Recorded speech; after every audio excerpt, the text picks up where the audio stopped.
බුදුහාඳුරෝ ශාසනයේ තිබ්බේ තනි රෝදයක් උඩ නෙවෙයි. රෝද 4ක් උඩ භික්ෂු භික්ෂුණී උපාසක උපාසිකා. එසා ගිහි ඇත්තෝ පින් සිද්ධ වෙයි මේ ශාසනයේ හාමුදුරුවන්ට විතරක් බාර දීලා ඉන්න එපා. ඔය ඇත්තෝ ධර්මයෙන් විනයෙන් පොහොසත් වෙන්න. හාමුදුරුවෝ වැරදි පාරවල් වල යද්දි මෛත්‍රී සහගතව හාමුදුරන්ට පෙන්නලා දෙන්න. හාමුදුරනේ අපි දාන දෙන්නේ සිව්පසයෙන් උපස්ථාන කරන්නේ. ඔබ වහන්සේලා සබ්බ දුක්ඛ නිස්සරණ නිබ්බාන සත්‍ය කරණත්තා කියලා මහාන වෙච්ච අය. ඔය දේ ගැලපෙනවද කියලා නැවත හිතන්න. මෛත්‍රිය කියන්නේ දායකයෝ ධර්මයෙන් සන්නද්ධ වෙන්න ඕනේ.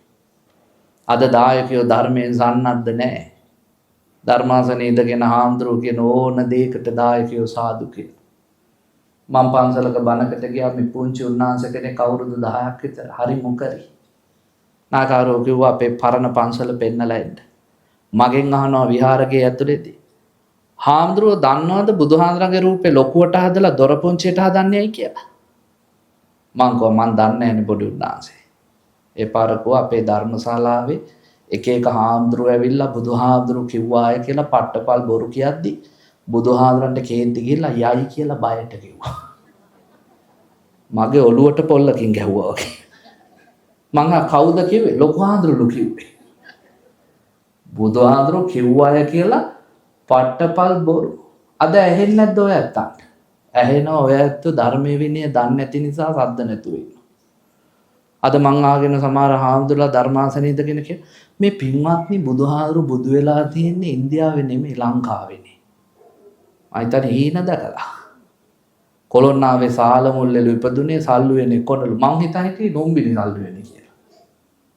ওই හාමුදුරුවෝ කියනවා දැන් හබරන්නු බුදුනේ කෑගල්ලලු තව මොකක් හරි උනේ සාදු සාදු සාදු කියලා.